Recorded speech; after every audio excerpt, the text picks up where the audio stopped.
தமிழ்நாடு வேளாண் துறை அமைச்சர் ஆர் வினோத் டெல்லிக்கு சென்றிருக்கிறார். அந்த நன்மை செய்தியாக பார்த்து வருகிறோம். எங்களோடு இணைகிறார் செய்தியாளர் ஜெரி. வணக்கம். மேலும் விவரம். வணக்கம். தமிழ்நாடு வேளாண் துறை அமைச்சர் ஆர் வினோத் டெல்லி சென்றிருக்கிறார்.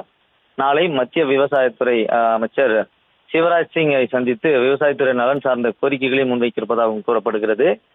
நேற்றைய தினம் தமிழ்நாடு முதலமைச்சர் ஜோசப் விஜய் டெல்லி சென்றிருந்தார். அங்கு பிரதமர் நரேந்திர மோடி மற்றும் நிதியமைச்சர் நிர்மலா சீதாராமன் ஆகியோரை சந்தித்து பல்வேறு கோரிக்கைகளை முன்வைத்திருந்தார். இந்த சூழல்ல தமிழ்நாடு வேளாண் துறை அமைச்சர் வினோத் டெல்லி சென்றிருக்கிறார்.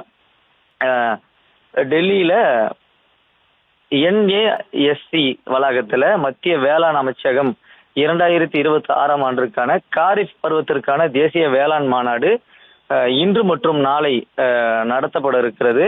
இந்த மாநாடு மத்திய அரசு செய்தி வெளியீடாக அதிகாரப்பூர்வமாக அறிவித்திருந்தது. காரிஃப் பருவத்திற்கான முன்னேற்றங்கள் மற்றும் மறு ஆய்வு செய்வதற்காக இந்த மாநாடு நடத்தப்படுகிறது. காலநிலைக்கு ஏற்ற விவசாய உற்பத்தி வளர்ச்சி மற்றும் பிற புதிய தொழில்நுட்பங்களை செயல்படுத்துவதற்காக இது முழு கவனம் செலுத்துவதற்காகவே இந்த மாநாடு நடத்தப்படுகிறது. மத்திய வேளாண் மற்றும் விவசாயிகள் நலத்துறை அமைச்சகம் தலைமையில இந்த மாநாடு நடைபெற இருக்கிறது. அதாவது இன்று மற்றும் நாளை இந்த மாநாடு நடைபெறக்கூடிய சூழல்ல தமிழ்நாடு வேளாண் துறை அமைச்சர் ஆர் வினோத் டெல்லி சென்றிருக்கிறார். அதே போல மத்திய வேளாண் துறை அமைச்சர் சிவராஜ் சிங்கையும் சந்தித்து விவசாய நலம் சார்ந்த பல்வேறு கோரிக்கைகளையும் முன்வைக்க இருப்பதாகவும் கூறப்படுகிறது.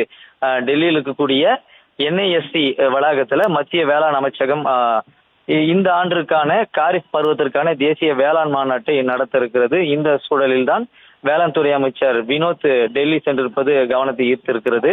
அதே போல கூட்டுறவு வங்கிகள்ல 50,000 ரூபாய் கடன் பயிர் கடன் பெற்ற குறு விவசாயிகளின் கடனையும் முழுவதுமாக தள்ளுபடி செய்ய வேண்டும் என்றும் கோரிக்கை வைக்கப்பட்டிருக்கிறது. இந்த சூழல்ல தான் வேளாண் துறை அமைச்சர் டெல்லி சென்றிருக்கக்கூடிய சூழல்ல வேளாண் சார்ந்த பல்வேறு கோரிக்கைகள் அடங்கிய மனு அளிப்பார் என்றும் எதிர்பார்க்கப்படுகிறது.